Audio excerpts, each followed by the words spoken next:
राजू एक छोटे से गांव में रहता था। उसके परिवार में 2 बड़े भाई, एक छोटी बहन और मां थी। राजू के पिताजी का एक्सीडेंट हो गया था, जिसकी वजह से उनका नुकसान हुआ। पिताजी की मौत के बाद घर का बोझ राजू के ऊपर आ गया। राजू का परिवार आर्थिक रूप से कमजोर था और वे अपनी जिंदगी में मुश्किलों का सामना करना पड़ रहा था। राजू ने अपने बड़े भाइयों को पढ़ना चाहा, लेकिन उनके पास इतना पैसा नहीं था। उसके बड़े भाई ने अपने परिवार को संभाला और पढ़ाई के लिए समय नहीं मिला। राजू ने सोचा कि किसी तरह से घर की जरूरतों को पूरा करे, इसलिए उसने एक छोटा सा चाय की टपरी खोल ली। उसने अपनी मेहनत और लगन से चाय बेचना शुरू किया। चाय वाला बनने के बाद राजू ने देखा कि लोग उसकी चाय को पसंद कर रहे हैं। उसकी टपरी में आने वाले लोगों ने देखा कि राजू अपनी मजबूरियों के बावजूद किसी भी काम को दिल से कर रहा है। राजू ने अपने ग्राहकों के साथ अच्छे रिश्ते बनाए, जो उसकी चाय के अलावा उसकी मेहनत को भी सराहता था।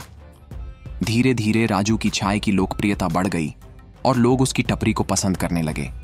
उसने अपनी टपरी को एक छोटा सा दुकान बना दिया, जिसकी उसकी आय में भी सुधार हुआ। राजू ने अपने भाइयों को भी मदद की और उन्हें पढ़ने का मौका दिया। उसकी छोटी बहन को भी अच्छी शिक्षा देने का सपना था, जो अब पूरा होने लगा। राजू अपने ग्राहकों के साथ दोस्ती बनाए रखता था, जिसका उनका बिजनेस और भी तेजी से बढ़ गया। उसने अपने मेनू में नए आइटम भी शामिल किए, जैसे लोगों को और भी वैरायटी मिलती थी। राजू ने अपने घर को भी सुधारने का प्रयास किया और अपनी मां को आराम से रहने का सुख दिया। उसने अपनी दुकान में कुछ लोगों को भी नौकरी दी, जिससे उनकी भी मदद हो सके। राजू का जीवन धीरे धीरे स्थिर हो गया और लोग उसको एक समर्थ और सफलता प्राप्त व्यक्ति के रूप में देखने लगे। उसने अपने गांव में कुछ और छोटे व्यापारी भी मदद की। राजू ने समाज में जागृति फैलाने के लिए कुछ सामाजिक जागरूकता अभियान भी चलाए। उन्होंने बच्चों को पढ़ने के लिए छात्रवृत्ति योजनाएं शुरू की, जिन्हें अच्छी शिक्षा मिल सके। राजू ने अपने गांव में कुछ स्वच्छता अभियान भी चलाया, जिसके लोगों में साफ सफाई का चलन बढ़ा। उसने अपने बिजनेस को ऑनलाइन भी बढ़ाया, जिसकी उसकी चाय थी और लोग भी लोगों तक पहुंच सके। राजू ने अपने घर के पास एक छोटा सा लाइब्रेरी भी बनाई, जिसे लोगों को पढ़ाई में और भी सुख मिला। उसने अपनी सफलता की कहानी साझा की, दूसरे लोगों को भी प्रेरित करने का प्रयास किया। राजू का नाम अब उसके गांव में एक उड़ान भर गया था और लोग उसको एक समाज सेवक के रूप में सम्मानित करते थे। राजू ने अपने जीवन के उतार चढ़ाव को देखते हुए भी कभी हार नहीं मानी और अपनी मेहनत और लगन से अपनी मजबूरियों को जीतकर सफलता हासिल की। मेहनत एक महत्वपूर्ण गुनाह है जो हमें अपने लक्ष्यों तक पहुंचने में मदद करती है।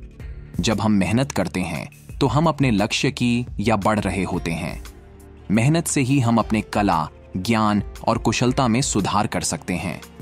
ये एक ऐसा मार्गदर्शन है जो हमें जिंदगी में स्थिरता और प्रभाव दिखाता है। मेहनत से ही हम अपने सपनों को हकीकत में बदल सकते हैं। कोई भी बड़ा काम बिना मेहनत के नहीं हो सकता। मेहनत ही वो शक्ति है जो हमें असफलता से लड़ने का हौसला देती है। मेहनत के बिना किसी भी क्षेत्र में विकास नहीं होता। हर कार्य में मेहनत का महत्व होता है, चाहे वो पढ़ाई हो, खेल हो या व्यवसाय।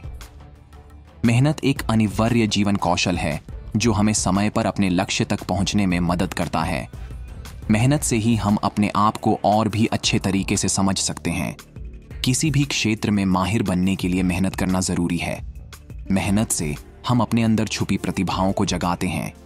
ये एक ऐसी प्रक्रिया है जो हमें गिरने पर भी फिर से उठने का जज्बा देती है। मेहनत का फल मिलना जरूरी है, बस थोड़ा इंतजार करना पड़ता है। मेहनत करने से हम अपनी क्षमताओं को और भी सुधार सकते हैं। किसी भी कार्य में समर्पण और मेहनत ही सफलता की कुंजी होती है। मेहनत का आनंद लेने के लिए उसमें दिल लगाना जरूरी है।